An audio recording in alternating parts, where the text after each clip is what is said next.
porque o mundo não é capaz de nos dar, mas se Jesus está oferecendo a dele, um pouquinho já dá para sentir. Obrigada, Tata. Quer falar nisso? Porque acho que sai a transmissão está saindo nisso. Fala nisso aí, você devolve para a gente? Marco, o Brasil é ou será o coração do mundo e a pátria do Evangelho, de acordo com a orientação espiritual. No entanto, os fatos que vêm acontecendo parecem demonstrar o contrário. Como entender isso? Eu tenho que responder com cuidado essa questão. A gente tem que tomar cuidado mesmo pelo seguinte, nós espíritas não temos nacionalidade, nós seres humanos não temos nacionalidade, nós reencarnamos aqui por uma necessidade nossa momentânea, como poderíamos ter reencarnado no Japão, no Oriente Médio, aonde for, em outro planeta, aonde for. A questão é meio tradicional, cultural quase. Muitas culturas se dizem especiais. E eu vou capturar aqui uma tradição judaica de povo eleito. Nós não podemos nos enganar e achar que somos povo eleito. Nós não podemos achar que estamos inseridos num ambiente diferenciado do resto do mundo ou da humanidade como um todo, porque cada lugar que nós estivermos vai ser útil para nós, independentemente das fronteiras geográficas que este lugar tiver. Até porque essas fronteiras mudam com o tempo. As fronteiras do Brasil hoje, há alguns séculos atrás, não eram assim, como daqui a alguns séculos a gente não sabe se vai ser assim. Então, não é o lugar geográfico que conta. Vamos entender o local aonde hoje nós temos a maior dita população espírita do mundo, por uma casualidade que vamos delimitar aqui, Brasil. Mas o movimento espírita mundial, ele está crescendo de maneira muito pujante e, felizmente, nós contamos hoje com espíritas em todos os rincões do planeta, representando os ensinamentos dos espíritos, e eu estou falando só de espiritismo, não estou nem entrando no mérito de verdades perenes que outras doutrinas e outras filosofias podem também estimular os seus habitantes a seguirem o caminho da libertação interior, do orgulho e do egoísmo. Para se ter uma noção, 2/3 do mundo não é cristão. Estávamos falando de religiões, né? 2/3 do mundo não é cristão. Se nós pegarmos China e Índia, só os dois, cada um tem mais de 1 bilhão de habitantes, só os dois dá 1/3 da população do planeta, eles não são cristãos. A gente tem que tomar cuidado com essa questão de direcionar a salvação do homem simplesmente pelo rótulo religioso que ele abraça. Então, voltando à questão que no Brasil, culturalmente, se disseminou de que aqui seria um ambiente privilegiado em detrimento das demais nações, eu vou voltar a usar a palavra, vamos tomar cuidado, porque nós, espíritos, não temos nacionalidade. Nós não somos povo eleito. Nós estamos aqui atendendo uma necessidade evolutiva que vai depender única e exclusivamente de nossas ações, sem rótulos. O Brasil, que nós poderíamos chamar hoje de fronteira geográfica, esse é um dos maiores países do mundo, formalmente constituído. Quantos Brasis nós achamos que existem dentro do mesmo país? Vários. Região Norte, Nordeste, Sul, Centro-Oeste, cada uma tem uma cultura, cada uma tem uma maneira de ser. O idioma é o mesmo. A cultura, que felizmente foi disseminada e serviu para unir o país via televisão, teve um papel muito grande nisso. Mas nós temos que tirar um pouco essa pretensão de achar que nós somos povo eleito. Ah, mas tem o livro Brasil, Coração do Mundo. Sabe de onde veio esta frase? O primeiro livro de Chico Xavier, Parnaso de Além Túmulo, tem um dos poemas aonde Olavo Bilac coloca lá, ele usa esta conotação, Brasil, Coração do Mundo, Pátria do Evangelho. Está lá em Parnaso de Além Túmulo. depois se transformou em livro, romanceado. Não vamos entrar aqui no mérito das questões históricas, que podem ser questionáveis, ou de fatos um tanto pitorescos que descaracterizariam Jesus. Jesus não fica triste. Jesus não pergunta para Eliú o que aconteceu. Jesus é governador do planeta. Como ele não sabe o que aconteceu com o Evangelho? Né? Nós temos que tomar cuidado com algumas coisas romanceadas que nós temos na cultura do movimento espírita. Eu não quero ferir sentimentos, mas o espírita, independente se ele é brasileiro ou não, ele tem que voltar-se para si e não achar que aonde ele nasceu vai ser um diferencial para o seu processo evolutivo. Cada ser humano está nesse caminho. E aí nós vamos retomar essa questão do Brasil, coração do mundo, que exige um cuidado maior. Muitas pessoas tentam fazer malabarismos intelectuais para justificar o nome. O Brasil hoje é um dos países que mais se mata no mundo, mortes violentas. O Brasil hoje é inundado de aspectos culturais que envergonhariam muitas outras nações. Mas nós temos muitas coisas positivas, nós temos que nos orgulhar, no bom sentido, de muitos aspectos culturais de fraternidade, mas não achar que o brasileiro, por definição, ele é igual em qualquer lugar. E aí a gente vai recair nas características das pessoas. Então, entrando nessa resposta, que eu toco em assuntos polêmicos, porque é um assunto polêmico para muita gente, não é o rótulo, nem a nacionalidade que vai fazer alguém melhor que o outro. Não é o ambiente cultural que nós nascemos que vai nos transformar pura e simplesmente, são os nossos esforços, são os nossos atos. O Brasil hoje, ele é caracterizado como o maior país espírita em termos de formalização dos adeptos que se declaram espíritas, por uma questão de quantidade. Mas sabia que nós somos o maior país católico do mundo? Nós somos o maior país da Igreja Universal do mundo? Nós somos o maior país em várias dessas religiões que o Tato citou, do mundo. Somos os maiores do mundo. E aí? Isso nos torna diferentes? Nos torna em termos de população espiritualizada, mas que isso refletisse na cordialidade, no respeito ao próximo. Se nós ainda não encontrarmos isso na rua, nós temos uma série de restrições até que ponto nós representamos esse amor ao próximo que deveríamos ter. E eu vou questionar aqui, de novo, quando nós comentamos os malabarismos que tentam fazer para justificar Brasil, coração do mundo, pátria do Evangelho. O Brasil seria um grande hospital que recebe espíritos devedores de todos os lugares do mundo. E os outros países não recebem?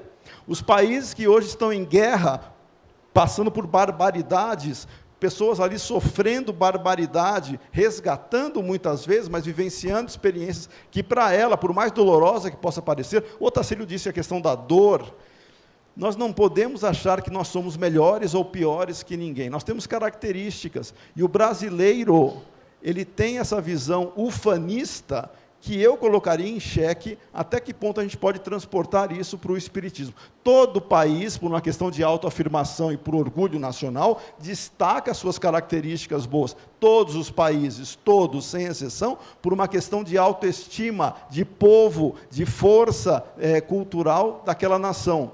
No Brasil, a gente transporta os nossos valores para a autoestima aonde? O que nós, quando vamos para fora, gostamos de exaltar o Brasil? A natureza, que mais? Futebol, que mais? Nem tanto futebol mais, né? Que mais? Cultura, as festas populares. A cordialidade eu ponho um pouco em xeque, mas até que ponto nós estamos colocando que os nossos valores, a hora que nós chegarmos lá fora e falarmos, o brasileiro é um povo que ama o próximo, eu vou estar feliz. Porque daí nós caracterizamos um país que moralmente já deu um passo adiante. Várias nações do mundo se respeitam em termos de cultura, respeito mesmo, de ética. Se alguém achar alguma coisa na rua e viu quem foi, vai lá e devolve. Muita gente aqui faz isso também. Mas quando cai um caminhão na beira da estrada e as pessoas se reúnem para saquear o caminhão e não para socorrer o motorista, esse tipo de situação nos faz repensar ainda algumas características. até que ponto nós estamos exemplificando o coração do mundo e a pátria do Evangelho, eu vou remontar a primeira questão que nós falamos. Tem que ser em nós. Nós não podemos ficar dependendo dos outros para sermos os exemplos que nós queremos ser. Quer ser o coração do mundo e pátria do Evangelho? Não espera o rótulo. Faça aqui dentro. Os outros não fazem, mas vamos nós fazer, porque daí a gente vai construir um ambiente melhor. Então, o Brasil, o coração do mundo, é muito mais uma figura que foi criada e que nos satisfaz enquanto autoestima, enquanto ufanismo, do que efetivamente expressar isso no dia a dia que nós temos nas nossas ruas, em casa, nas escolas, o respeito do aluno com um professor. O Tarsila é professor, sabe disso também. Aí deveria se manifestar o Brasil, o coração do mundo, pátria do Evangelho. Está se manifestando? Eu acho que tem um caminho grande ainda. Como é que vai se manifestar? Em casa. Quando as famílias estiverem criando exemplos de cidadãos em casa, aí nós estamos construindo um país efetivamente harmônico e que expressa o amor que nós queremos. E não ficar com um rótulo que é bonito, é romântico, mas altamente questionável, e nós não precisamos fazer malabarismo para justificar desse rótulo. Nós temos que fazer e acontecer aquilo que nós acreditamos. Queremos ser bons, que é a palavra dos espíritos bons, espíritos maus, queremos ser bons, façamos isso, nós. E não vamos sair por aí, inclusive, que é uma vergonha, em congressos espíritas internacionais, brasileiro chega lá em congressos espíritas internacionais, nós somos o Brasil, nós somos coração do mundo, pátria do Evangelho. E eu fico olhando os estrangeiros ouvindo isso, eu falo, o que será que eles pensam da gente, né? Então, em vez de nós sermos orgulhosos neste ponto, vamos ser humildes e reconhecer, temos muita coisa a melhorar nesse país, temos sim a oportunidade de ter acesso ao conhecimento espírita, ótimo, isso é uma dádiva para nós nesta encarnação. Se nós nascermos num outro país, numa encarnação seguinte, a gente vai falar o quê? Nossa, que pena que eu não nasci no Brasil, coração do mundo. Não é isso. Nós vamos ter que valorizar aonde nós nascermos. E o principal, respeitar a cultura onde nós estamos, com as suas características, e tentar melhorar. Então, nós vamos transformar este país, não vou usar o rótulo coração do mundo, porque nós não nos caracterizamos assim. O coração do mundo é quando nós estivermos bem e levarmos isso, seja para conterrâneos nacionais, seja para estrangeiros, nós seremos representantes de Jesus, e não do país. É isso. O Tarsila queria falar alguma coisa? Eu queria fazer uma pergunta, porque as pessoas que fizeram essa pergunta precisam pensar, o que a gente pensa que é pátria do Evangelho? O que é pátria do Evangelho? Nós somos o maior país católico, evangélico. O Evangelho de Jesus está aqui também. O que é pátria do Evangelho? Falta compreensão nisso. Nós que somos estudiosos da doutrina espírita, o livro mais lido da doutrina espírita é o Evangelho segundo o Espiritismo. Nós somos evangelizados? Não. Por que a gente quer o Brasil, o coração do mundo, pátria do Evangelho, se a gente, que tem a luz do esclarecimento, não é evangelizado? Isso é futuro. E futuro não é uma coisa logo ali, é uma construção ao longo do tempo, muito, até que o Brasil parece um coração geograficamente, não é? Pois é, que foi incorporado ao Acre, pois é. Então, a gente tem que pensar mais fundo, não é? É isso que a gente está querendo, sabe o que a gente está querendo? Viver num mundo de regeneração, que os maus sejam levados do nosso planeta, mas a gente acha que os maus são todos os outros. Nós não. Nós já merecemos estar no mundo de regeneração. Né? Nós já estamos aqui, nossa, estamos reunidos aqui, falando de doutrina, mas a gente para na vaga do outro, a gente não respeita a regra de trânsito, a gente fura fila. O brasileiro tem, na minha maneira de classificar, tem 3 características interessantes. Ele é desonesto, indisciplinado, porque não obedece regras, e alegre.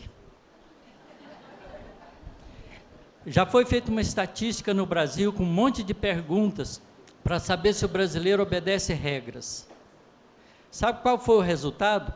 80% dos brasileiros não obedecem regra. Lá no Congresso Espírita de Goiás, que eu fui tantas vezes, antes das cadeiras serem vendidas com número, chegava 2, 3 pessoas e segurava a fila inteira para os amigos. Chegava às vezes uma senhora mais idosa e tal, queria sentar, não podia, estava guardado com bolsa, com livro. E espírita, num congresso. O que a gente está esperando? Esse assunto ele demanda muito mais tempo e ele é polêmico. Mas eu acho que a proposta nossa não é ferir convicções de ninguém, mas é para ajudar a refletir até que ponto nós efetivamente fazemos isso, sem também nos deixar levar pelo que os outros dizem. Vamos nós passar a refletir sobre o que nós acreditamos, e não só ouvir o que deveria ser o que nós pensamos. Tá? É esse o objetivo. Eu vou aproveitar, nós vamos fazer o intervalo agora, um lanchinho, uma confraternização. Se alguém tiver perguntas, pode deixar na caixa aqui, que ao retornarmos, nós faremos aos nossos amigos. Ok? 15, 20 minutinhos de intervalo.